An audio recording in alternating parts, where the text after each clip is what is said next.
Chapter 6. The Big Picture. The heat in the abandoned lower maintenance tunnels of the prisoner corridor was suffocating, but it was nothing compared to the blistering tension radiating between the men.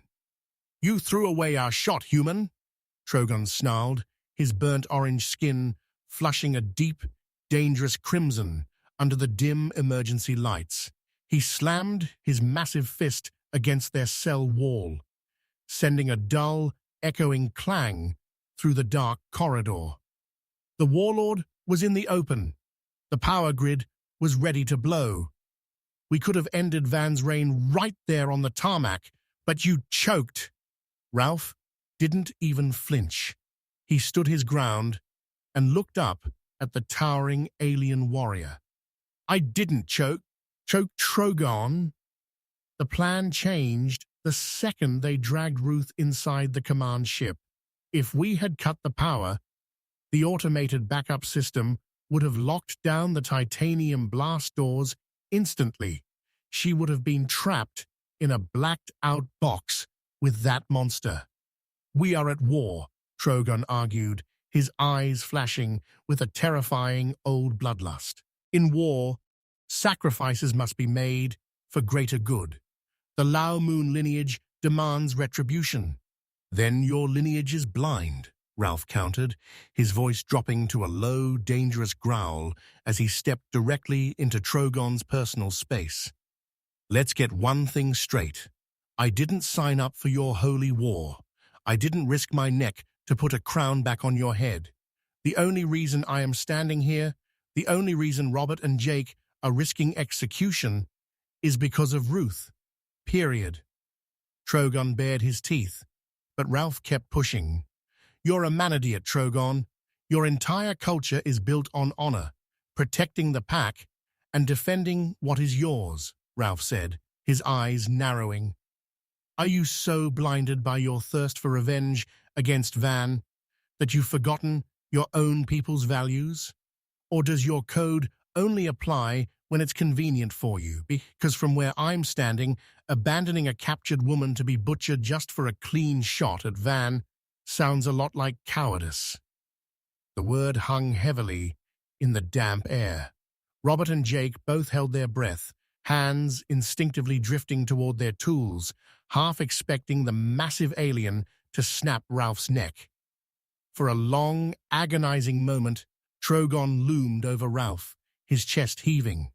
But slowly, the deep crimson flush on his face began to recede. The fiery anger in his eyes flickered, replaced by a sudden, heavy wave of realization. He looked away, his massive shoulders slumping just a fraction. "You speak with a harsh tongue, Ralph," Trogon said, his voice quiet, stripped of its hostile edge. "But your words carry the weight of truth. I have allowed the death of my family to overshadow what is right. The Lao Moon Code dictates that we protect the innocent, not sacrifice them on the altar of vengeance. I let my hatred make me dishonorable." Trogon turned back, extending a massive hand toward Ralph. "I give you my oath as a true son of the Lao Moon. We will not strike Van until the woman is safe. We rescue Ruth first." Ralph let out a breath he didn't realize he was holding, and shook Trogon's hand with a firm nod. "Thank you. Now let's figure out how to buy ourselves some time." "Well, we already started," Jake chimed in, wiping sweat from his forehead as he stepped forward with a data pad. "When the grid didn't blow, Robert and I scrambled. We managed to secretly tap into the primary fuel lines feeding the upper launch pad. We stole this data pad and caused a massive pressure variance in the main dispatch deck. It worked better than we thought," Robert added, a grim smile breaking through the grime on his face. "Our intel from the comms chatter says the dispatch portion of the pad is completely fried. Van's personal dreadnought is grounded. The Krigere engineers are estimating it'll take at least 2 to 3 days to repair the infrastructure before that ship can leave the atmosphere." With the news from Robert and Jake, Ralph was able to map out the layout of the facility in his head, a tactical plan quickly forming. 2 to 3 days. That's our window. Ruth is inside that ship right now. And if Van can't leave the planet, he's going to keep her close. We can't hit the ship directly. They have too much firepower, so we keep hitting the landing port. We delay the departure permanently while we find a way into those living quarters. If we can systematically sabotage the secondary cooling conduits and the primary staging bays, Trogon agreed, his eyes shining with a new focused intensity, we can lock this entire sector down. Van will be trapped on the ground, and we will turn his own ship into his cage. With the primary sabotage of the launch pad successfully executed from the shadows, the men had no choice but to fall back into their grueling routines. To draw any suspicion from the Krigere overseers right now would destroy the 2 to 3 day window they had just bought themselves. The rest of the shift was pure agony. Ralph, Robert, and Jake went back to their assigned sectors, their muscles aching and sweating their eyes as they forced themselves to complete their official workday under the watchful eyes of the guards. Every clank of machinery, every barked order from the patrol units, and every minute that ticked by felt heavy. They had to play the part of compliant laborers, keeping their heads down while their minds raced with the layout of the bunker's underbelly. When the final whistle blew, signaling the end of the shift, the prisoners marched back through the dust-choked corridors. Ralph, Robert, and Jake kept their distance from one another during the march, maintaining total radio silence until the heavy iron bars of their cells slammed shut and locked them away for the night. It was only in the quiet darkness of their barracks that the harsh reality of the timeline settled over them. Sitting on the dusty ground, Ralph stared at the cold stone floor, his hands tightly clenched into fists.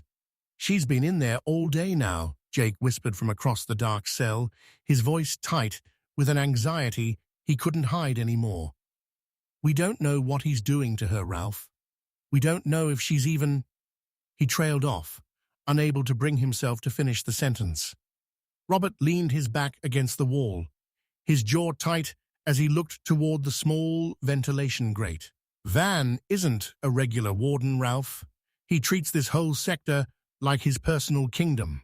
Ruth is completely isolated up there. The longer we're stuck in these cells waiting for the next shift, the more danger she's in." The absolute lack of information was a psychological torture of its own. They had successfully grounded the dreadnought, but every hour they spent locked away in the dark was another hour Ruth had to survive alone with a monster. Ralph looked up, his eyes hard and focused, despite the exhaustion pulling at his frame. "We know our window. We know the engineers are struggling with the dispatch deck right now. Tomorrow we find the secondary cooling conduits, and we don't just delay the ship, we find the breach point into the living quarters. Hang on, Ruth. Just hang on." Chapter 7.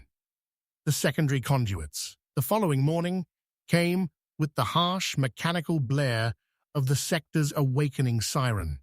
There was no time for stiffness, and there was no room for error.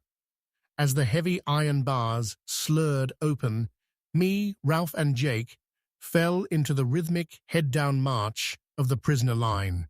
Our expressions were deliberately blank. We needed to get to the secondary cooling conduits, and according to the datapad Jake had extracted, the access junction lay directly beneath the primary processing bay of Sector 4. By midday, the heat in the lower bays was intense. Steam hissed from overhead pipes, masking the sounds of the facility and providing the perfect cover. While Jake kept lookout near the main terminal to manipulate the security feed loops, Ralph, Trogon, and I slipped away into a restricted, low-clearance utility crawl space. The space was tight, forcing even Ralph to bend double, while Trogon had to crawl on his hands and knees, his massive frame scraping against the jagged metal framing. "The main conduit line is just ahead," Ralph whispered, adjusting a heavy hydro spanner he had smuggled out of the tool lockers. "If we rupture the secondary coolant flow, the automated systems will detect a localized thermal spike. The engineers will be forced to dump the backup pressure valves on the launch pad to keep the whole platform from melting. It resets their repair clock back to 0. "Do it quickly," Trogon murmured, his eyes scanning the shadows of the utility pipeway. "The guard patrols have doubled since yesterday. Van's enforcers are growing restless with the delays." Ralph crawled forward, his fingers working deftly as he unbolted the reinforced casing of the thermal line. The metal was burning to touch, radiating a deep, pulsing heat. With a sharp, practiced twist of the spanner, he cracked the secondary seal. A sharp, violent sound of localized coolant gas sprayed into the dark crawl space, instantly filling the narrow corridor with a thick, white chemical fog. Ralph quickly secured the bypass valve, trapping the pressure loop in a continuous, artificial overload cycle. "It's done," Ralph panted, coughing softly onto his sleeve as he backed away from the venting pipe. "The launch pad engineers are going to be alerted to a complete system freeze in about 10 minutes. "Good," Trogon said, his eyes tracking the structural layout of the heavy iron beams above their heads. He reached up, pressing his palm against the cold foundation concrete of the ceiling. "Ralph, look at the reinforcement patterns here. This tunnel doesn't just run parallel to the processing bays. These support columns. They're anchoring the structural weight of the command ship right above us." Trogon crawled closer, his dark orange skin shadowed by the swirling vapor. He looked up, his expression shifting as he examined the heavy structural rivets. "The Warlord's personal sanctuary. The private quarters are directly above this grid." "We found it," Ralph said, a cold, sharp spark of hope finally breaking through the exhaustion on his face. "We found the breach point. We don't just stay in the dark anymore. We know exactly where to cut through to get to her." The structural rivets above our heads were still echoing with the dull thud of the cooling failure when the world turned red. A piercing, rhythmic klaxon shrieked through the utility shafts. The sudden pressure drops in the secondary conduits, triggering a cascade of automated warnings across Sector 4.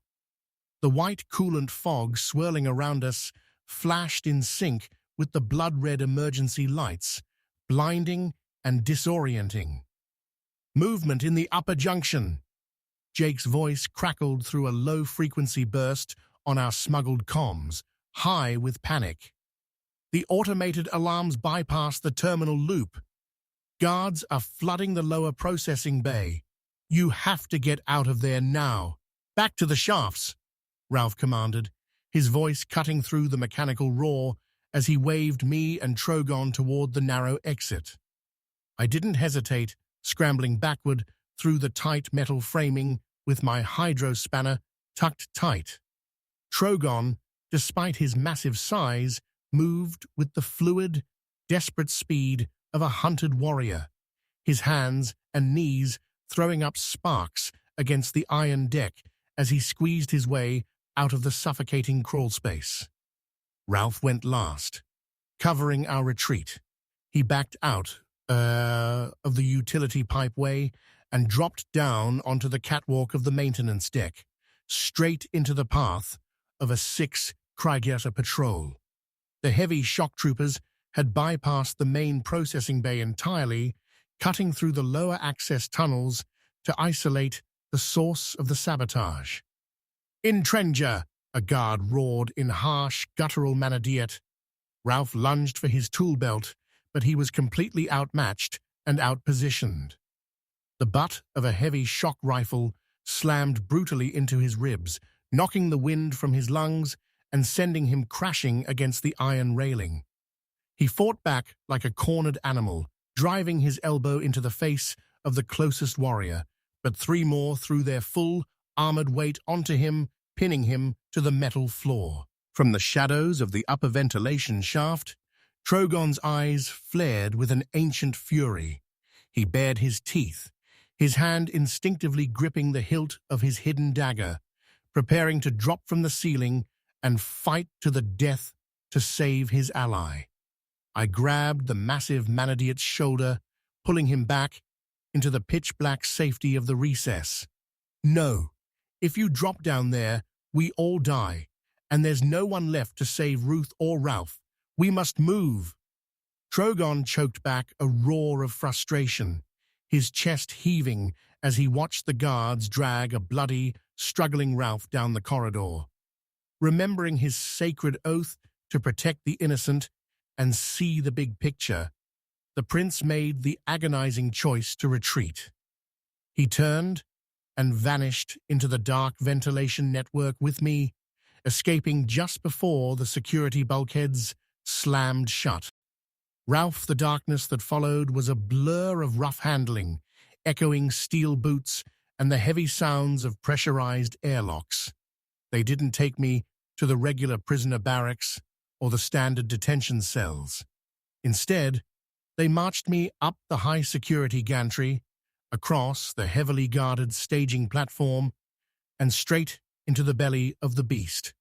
Warlord Van's grounded personal dreadnought.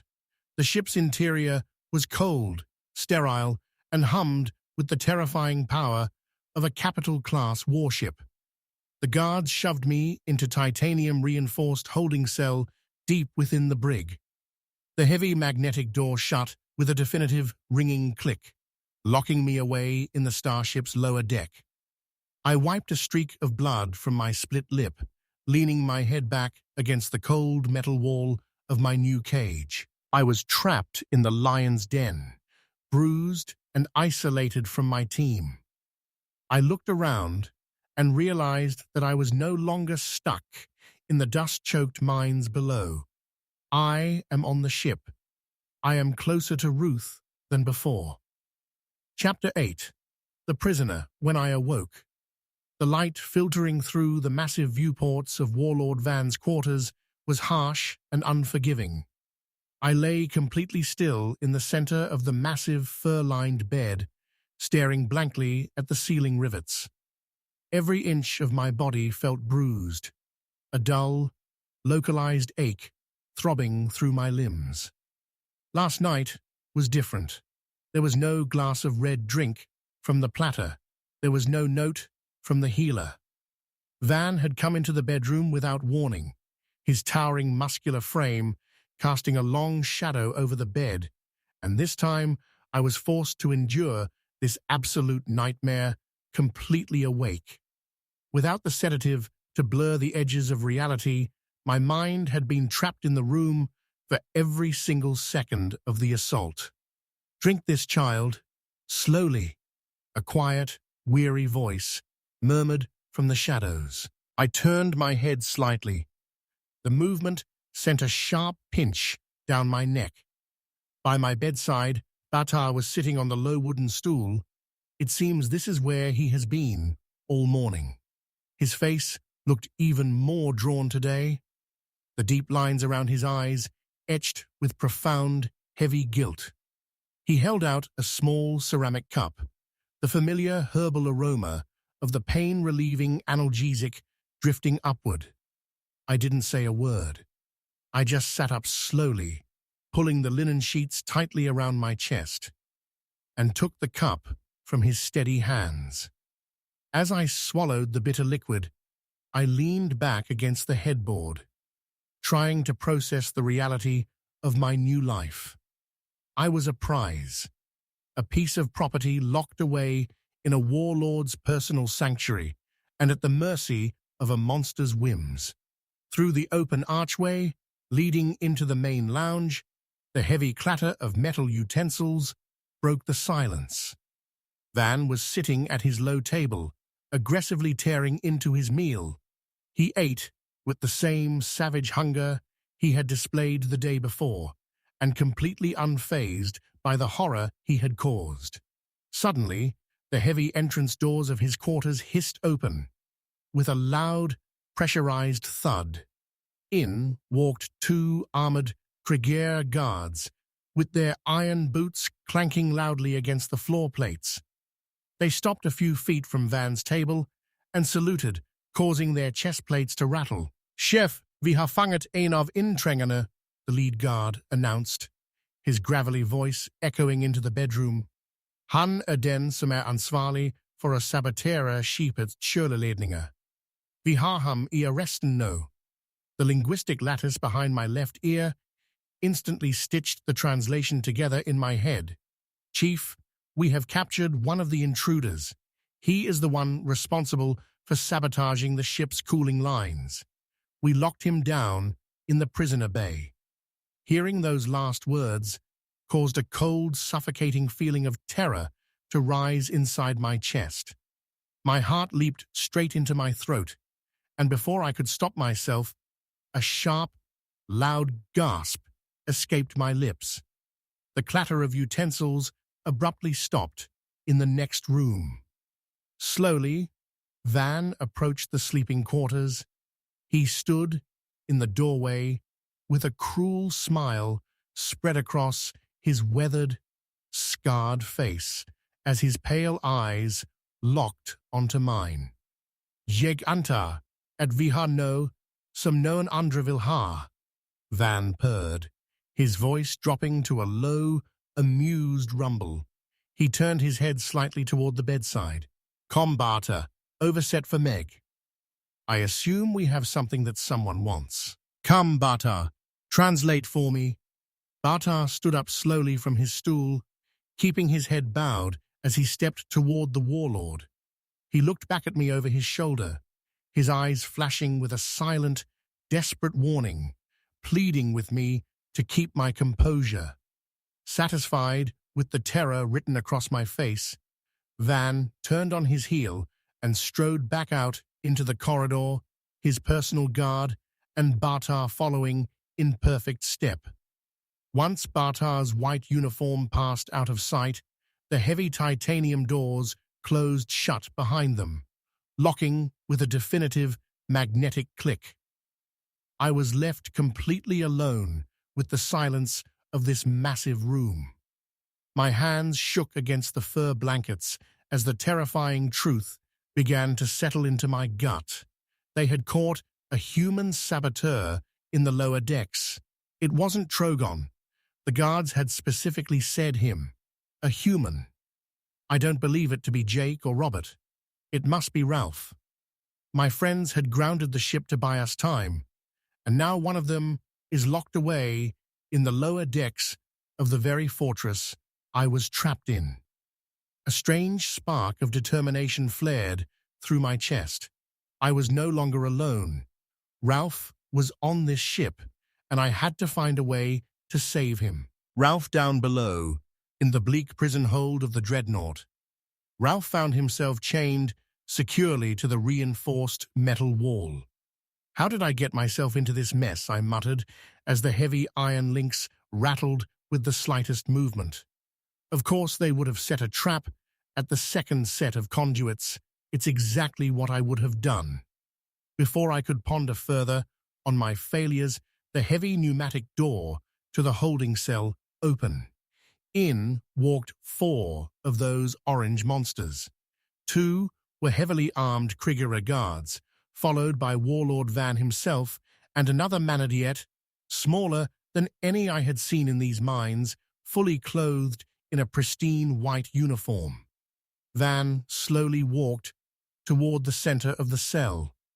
His stature was immense, projecting a hard, serious aura that radiated the experience of a lifelong warrior, a true soldier who had fought countless battles and won them all. "Så du mannen som har mig fanget på dessa gruvorna länge än jag vill vara," Van said, his voice dropping into a deep, harsh baritone. Naturally, I didn't understand a single syllable, but before I could even try to process the guttural alien barks, the smaller Manadiet stepped forward to interpret what Van said. "So you are the man that has me trapped at these mines longer than I want to be?" he translated seamlessly. Noting the sharp look of surprise that crossed my face, the interpreter offered a faint, solemn nod and said, "I am Bartar. I will interpret for Lord Van." Van's pale eyes narrowed, tracking my defensive posture. "Jij antar at den eneste grunnen till het du her verkwinnen." My eyes darted instantly back to Bartar. "I assume you are here for the woman?" he interpreted. A volatile rush of adrenaline and anger flooded over me. I lunged forward with everything I got, the heavy chains jerking taut and clanging violently against the bulkhead as I bared my teeth. "Where is Ruth?" Bartar looked solemnly toward the warlord and repeated my frantic question in their native tongue. Van didn't answer right away. He walked slowly, deliberately, until he was standing directly in front of me. I could actually feel the heat of the alien's breath against my face. With a low, rumbling vibration in his chest, Van locked eyes with me. "Ruth min, och har varit de sista 2 nätterna. Hon bringar my trust." My gaze snapped back to the interpreter, with my chest heaving out of frustration. Bartar hesitated, his voice dropping very softly. "Ruth is mine." Van's face instantly contorted with rage. He turned on Bartar, letting out a ferocious guttural growl that shook the cell. "Overset nøyaktig det jeg sa." Van was furious with the omission. No linguistic lattice was needed to understand the raw threat in the warlord's voice. Bartar bowed his head, swallowed hard, and looked back at me with an expression of pure, crushing pity. "Ruth is mine, and has been, for the past 2 nights," Bartar translated faithfully, his voice tight. "She brings him comfort." "What do you mean by comfort?" I hissed out slowly, gritting my teeth so hard my jaw ached. Van moved even closer, his towering height completely eclipsing the light in the cell. He looked at me with a cruel, mocking sneer, pulling at his scarred lips. When he spoke next, the words weren't in Manadiat tongue. "You know what I am talking about, puny human," Van said, his English surprisingly clear, dripping with malice. Rage blinded me. I roared, throwing my entire weight forward to rip Van's throat out. But the heavy chains brutally jerked my arms back, halting me inches from the warlord's face. Amused by my helpless fury, Van turned his back, completely dismissive of my threat. As he strode out of the cell, he shouted a final command to his guards. "Vi skal henretta ham I morgen kväll. Ruth skal se ham dö." The heavy doors began to slide shut, the guards walking out behind their leader.